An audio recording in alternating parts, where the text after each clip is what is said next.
Con Roberto Lara Chagoyán, profesor investigador del TEC de Monterrey y también él es miembro del Sistema Nacional de Investigadores. Roberto, buenas tardes. Hola, muy buenas tardes. Bueno, la Red Prociencia MX dice que la desaparición de estos fideicomisos de ciencia y tecnología representaría un retroceso de por lo menos 30 años para nuestro país. ¿Coincides? Absolutamente. El tema de los fideicomisos dedicados a la ciencia tiene un interés fundamental, una preocupación de todos, porque a diferencia de lo que se ha dicho recientemente, los grandes institutos de investigación que son financiados por este tipo de mecanismos de financiamiento y que los apoya CONACYT, permiten ese sueño del progresismo, ese sueño de los pueblos que les gusta presumir, digamos, de avance social, ¿no?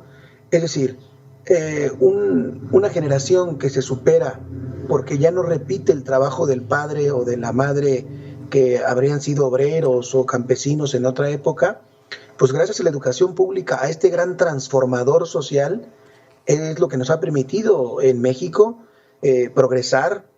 Desde luego falta mucho, pero si no hubiera sido por esas instituciones públicas de educación superior, no podríamos haber tenido todo el avance y todo el progreso social. Y estas en particular son muy importantes porque son de élite. No sé, para empezar por el CIMESTAF, el CIDE o el CIMAT de matemáticas que está en Guanajuato o el CIO, que es de investigaciones en óptica en León, son instituciones a nivel mundial reconocidas, con los altos niveles de exigencia académica que se tienen en otras partes del mundo y están financiados por este mecanismo. Por lo tanto, el retirar el financiamiento de esta manera tan abrupta, sin diagnóstico, sin análisis, me parece que es una irresponsabilidad suprema y es un desconocimiento de lo que hacen los investigadores y de cómo esta escala social es posible gracias a estos financiamientos. Por otra parte, Roberto Lara, déjeme preguntarle esto. Ahora que no se conoce exactamente, porque dice el presidente que se va a entregar de manera directa, pero no se sabe cuáles van a ser las reglas de operación para esa entrega de manera directa. Y en este uso discrecional, ¿podría utilizarse pues este dinero o este apoyo que se daba a la ciencia para que tuviera tintes de ideologías pues políticas? Es decir, que no fueran de manera neutra. Absolutamente. Yo lo veo de este modo, Mitzi. Mira, nosotros en casa todos tenemos tendencia a ahorrar, a tener algún fondo de emergencias, algún fondo para cuestiones imprevistas, ¿no? Esto lo hacemos todos en la economía doméstica. Bueno, estos institutos o estos fondos cumplen una función parecida. ¿Qué pasa si una familia de pronto no destina un dinero para gastos imprevistos? Pues resulta que si pudiera tener ese excedente se va a mezclar con el gasto corriente y se va a perder. No se va a tener listo ese recurso para una emergencia determinada. Bueno, pues todos estos recursos que se van a centralizar en el gobierno federal, sin tener esa caja de ahorro, esa disponibilidad inmediata, esa liquidez pronta para poder afrontar los gastos, la operación, la educación, todos los procesos que se dan en los institutos de investigación y en todos los demás rubros, porque no solamente es ciencia, también son fondos de desastres, también son víctimas, también son periodistas, derechos humanos, etcétera. Pues lo que va a pasar es que si llega una contingencia, no se va a tener ese recurso. Y por supuesto que la concentración absolutamente discrecional, sin ningún tipo de control, es lo que se va a presentar. Es falso que no se tenga transparencia o control sobre los recursos. Todos los fondos están supervisados y lo ha reconocido el propio Mario Delgado. Hay muchos fideicomisos, la gran mayoría que funcionan bien y han funcionado bien durante las últimas décadas. ¿Qué pasa cuando se va el dinero a una concentración en el gobierno federal? Ahí sí, para que veas, estaríamos en la opacidad, en la absoluta discrecionalidad, porque no va a haber mecanismos de control para poderlos fiscalizar y sobre todo se va a retardar mucho su operación. Nosotros sabemos, todos sabemos que una de las grandes ventajas de los fideicomisos es que están al alcance y sin demasiados trámites administrativos para el gasto para el que están destinados. En cambio, si se van al Fondo Federal, si se van a manos de la Presidencia de la República para que pueda llegar el recurso a una necesidad inmediata, como comprar material o equipo en un laboratorio, o para hacer frente a un congreso de alto nivel en otros países, o pagar un avión de un investigador, etcétera, pues esto va a tardar muchísimo. Y me temo que no se va a tener el recurso a tiempo. Y por supuesto, se va a privilegiar, como tú bien lo dices, se va a privilegiar a los que estén de acuerdo con el régimen, a los consentidos del régimen, y se va a castigar a los que no estén de acuerdo con él. Y todos sabemos, de nadie es extraño, que el presidente no es precisamente un gran amigo de la ciencia y la cultura. Más bien ha estado en contra de estos institutos o de estos investigadores nacionales, me cuento entre ellos, porque él lo considera como si fuera una cuestión de élites, de privilegios, de gente rica, de gente poderosa, y desconoce completamente la realidad. Todos estos centros de investigación gratuita, de investigación pública, han permitido, como lo dije al principio, que muchos de nosotros que venimos de estratos sociales bajos podamos ser investigadores reconocidos a nivel nacional e internacional. Por lo tanto, es desconocimiento y discreción. ¿A quién va a premiar el régimen? A los que le aplaudan, a los que le den por su lado, los que no lo critiquen, etcétera.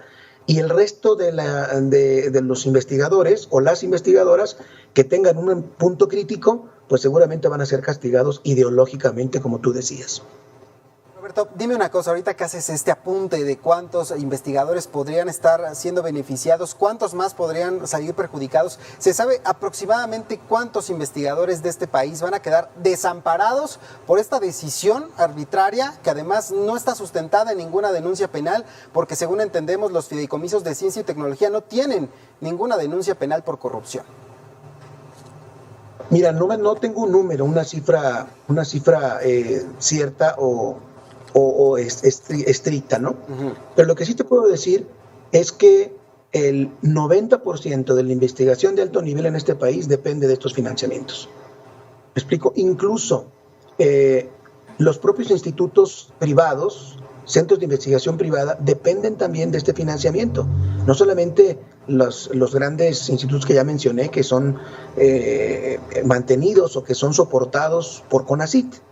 Hay otras instituciones que reciben estos fondos, porque además otra mentira que se ha dicho es que el dinero es totalmente público. No es cierto, es un fondo que se va enriqueciendo con aportaciones privadas también.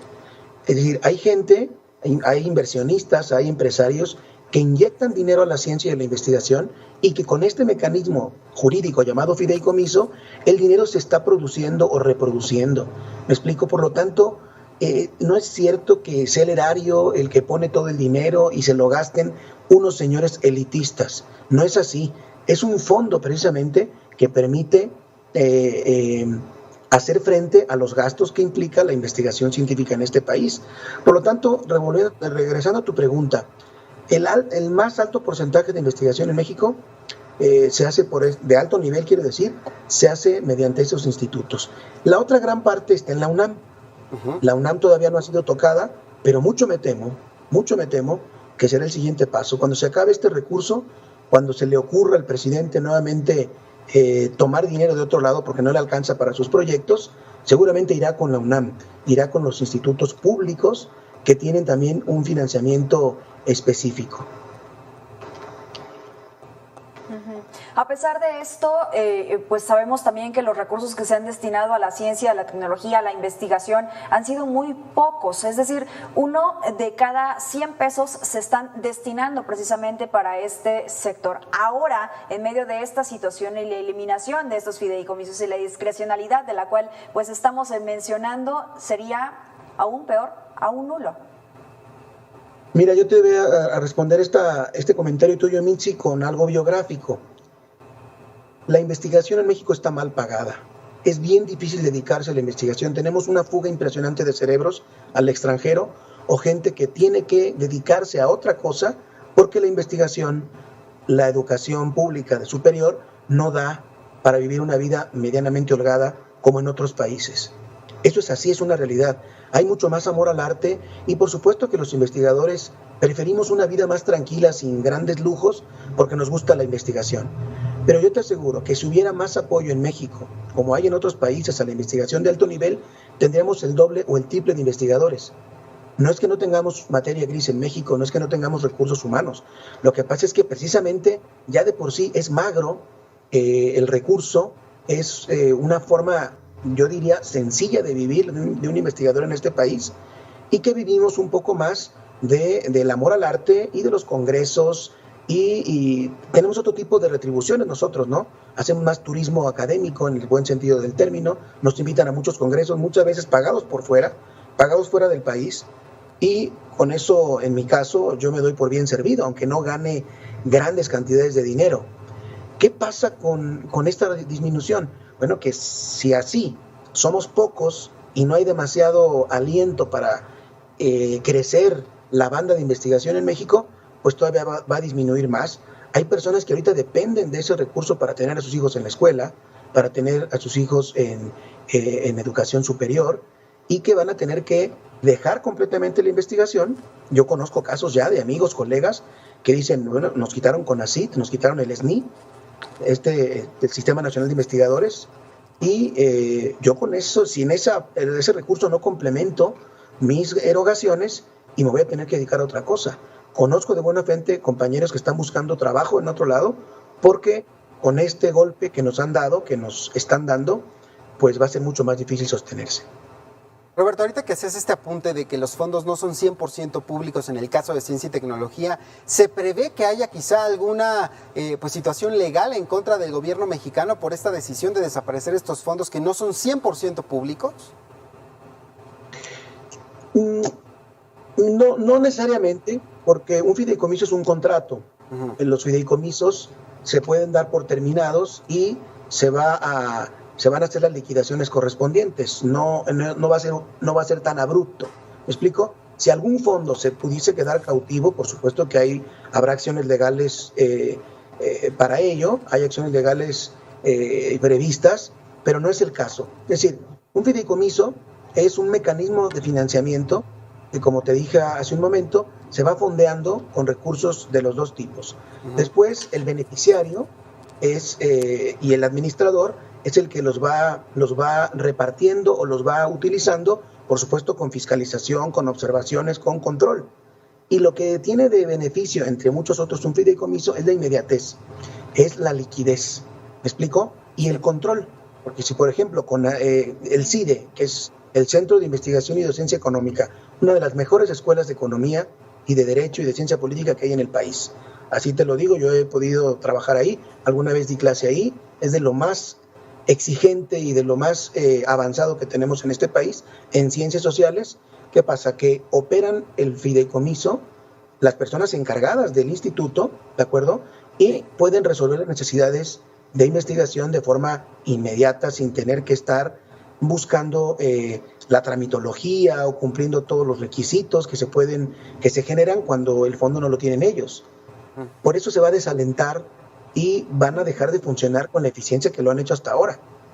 Por lo tanto, es muy importante que se lo piense bien el Senado. En estos momentos se están debatiendo, no creo que lo vayan a lograr, pero creo que no se han dado cuenta del terrible daño que van a hacer con esta destrucción, que además, para lo que van a recuperar en términos globales de dinero, en términos de lo que el gobierno federal necesita para sus necesidades, es nada.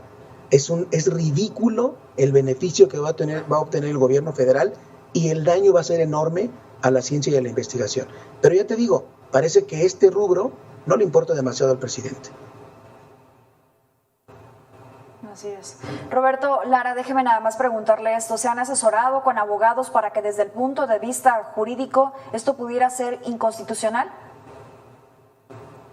No, porque en este caso no se trata de digamos, esto es parte de del uso discrecional, digamos, o lo que estamos asistiendo es a un cambio legislativo. Por eso esto pasa por el Senado y pasa por la Cámara de Diputados. Viene a ser una especie es una reforma, me explico. Tiene un espíritu legal, y esto no es impugnable, no es como lo de la consulta a los expresidentes que pasa por la Corte. Aquí no está previsto ningún mecanismo de control judicial. El mecanismo es político.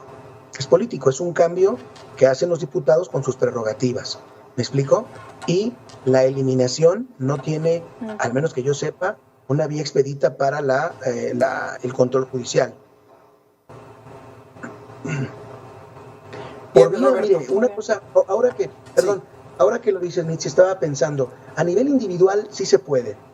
A nivel, por ejemplo, un investigador que pierda su SNI, su Sistema Nacional de Investigadores, que es un recurso mensual que te dan según el nivel que tengas, hay 3 niveles, 1, 2 y 3. Ahí sí, a nivel individual, la gente puede acudir a un abogado para reclamar un derecho adquirido. Claro, porque esos fondos se ganan por concurso. Son muy exigentes para que nos den un nivel 1 y nos den ese recurso de dinero. Y ese, por ejemplo, tiene una periodicidad. La periodicidad puede ser de 3 años o de 4 años, ha variado. Si un investigador tiene, por ejemplo, le dieron el año pasado el SNI o le ascendieron el nivel 2 o 3 y tiene todavía 2 años y se lo quitan ahorita, naturalmente que puede ir al amparo, al juicio de amparo para reclamar esta temporalidad que no le van a, perdón, que no la van a cubrir por haber quitado el fondo y por haber eliminado el convenio con la universidad correspondiente. Sí se puede reclamar a nivel individual, pero cuando se habla del Sistema Nacional de Investigadores, cuando se habla de los fideicomisos como tal, no veo una vía judicial abierta todavía. Bien. Roberto Lara Chagoyán, te agradecemos mucho estos minutos aquí en Mega Noticias TVC. La entrevista la podrá encontrar en nuestras redes sociales. Gracias, Roberto. Gracias a ustedes. Buenas tardes. Buenas tardes.